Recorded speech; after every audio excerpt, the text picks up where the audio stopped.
And take one. All right. So this will be the undercarriage section of the project. I've done quite a bit of work under here.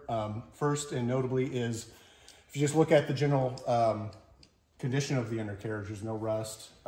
There's no visible issues with damage or anything like that. It's in really good shape. On the exhaust specifically, this is one of the MagnaFlow kits that you can get for back to front, the entire setup. In an effort to preserve some of the original parts of the exhaust, I modified it. I bought the kit with the muffler, the catalytic converter, and then I modified it or kind of fabricated a way to make the connection from the catalytic converter to the existing factory exhaust manifold pipe, so we could keep these pieces in play. I wanted to keep this because it was still in good condition. I didn't see a point in just replacing it to replace it. So doing that, this whole kit came with the brackets, it came with the cat, it came with the muffler. I don't really care for the sound, but it's livable. I think they're trying to improve the sound with this muffler. I don't think it's as quiet as the factory. And as you can tell by looking at the tips are not the exact same as the factory. They're a little bit more narrow. They still come out at the angle, but you can definitely tell it's been replaced. But heat shielding, everything underneath is good. There's a little vibration that I need to get fixed up. That'll be done before you buy it up. I think it comes probably right about here, around 2,000 RPM. I need to put maybe just a little shim in there that will absorb some of that vibration. I don't want to have to just go in and modify the heat shielding. Again, I want to keep that factory. Onto the rear diff. The rear diff was just caked in grease and disgusting. So I pulled it out. I spent 2 or 3 hours cleaning and refreshing the diff, and then I put new gear oil into it and put it all back into place. It works well, but it still seeps here at these seal points. It's easy to clean, but it clearly has it's old and probably maybe use a relashing at some point. But it's nice and clean, works well. Made sure that looked good for the new owners.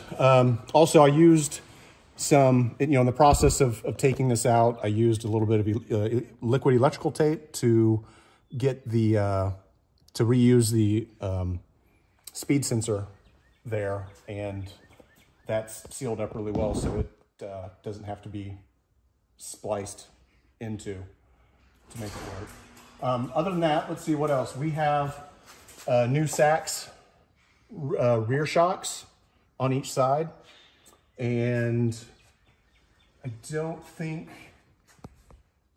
no, the brakes, yep, the rear brakes are the same from the previous owner. If we come on down, we can take a look, you see in the pictures and just throughout the entire setup here how the condition is on it. Over here, back on the front, we've got new lower control arms, and did I put tie rod ends? Yep, we got new steering control arms, the tie rod ends put in as well. And I did new front strut inserts. So suspension is back to factory. It drives straight, drives great, and it feels great. Hopefully you'll see that in the driving videos. In the process of doing the front struts, the ABS sensor at the top in the engine, you pull them apart, but it was fragile plastic. It just decided to break on the housing side. So I went ahead and bought new ABS sensors for both sides for, the front and the two front ones. So they're brand new, but again, with the ABS light that is on, that you'll see in the images and in the discussion of the engine bay or the inside of the car, I've not been able to get those fixed. I've checked the relay. It's already been soldered. As far as the fuse that's in there, it's been taken care of. I've not been able to diagnose that part yet, but relay's fixed, new ABS sensors. There's something else going on with it that the new owner will get to kind of solve, but certainly doesn't affect the drivability of the car. I will have a new brake wear sensor that will go in. That just came in yesterday, and I'll be popping that in. This one here broke at the time that I was doing the brakes, the front brakes in the car, which coincidentally the rotors, front brakes, and front hubs, the bearing hubs, are all new as well. The one on the passenger side needs some attention. I'm going to take it to the shop before, by the time you see this video, that'll be taken care of. But at this point, at the time of this taping, the passenger side one is brand new, but it's still dragging a little bit. You can hear it. It's off a little bit. I've torqued it. Still something going on, either a bad hub or just needs a second opinion. So I'm going to take it to the shop that did the driver's side, and we'll get them spot on for the new owner. There was, at the time of purchase, the power steering return line. You can't see it. I'll point that out maybe in the engine video. The power steering return line was leaking, and that's where a lot of this moisture is from. I've cleaned it up, and it's not leaking anymore. But this whole plastics front end, which is in great condition, took it off, cleaned it up, fixed up that return line, and stopped the leak. And we'll show you in more videos or in images and things, just of everything on underneath the car. You'll be able to see that there's no leaks to it that I can find since fixing that.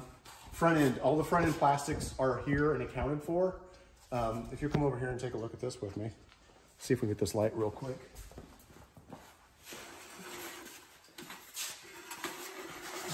Oh, it's bright. I'm going to take a good look at the front end and underneath while we can. Factory fog lamps.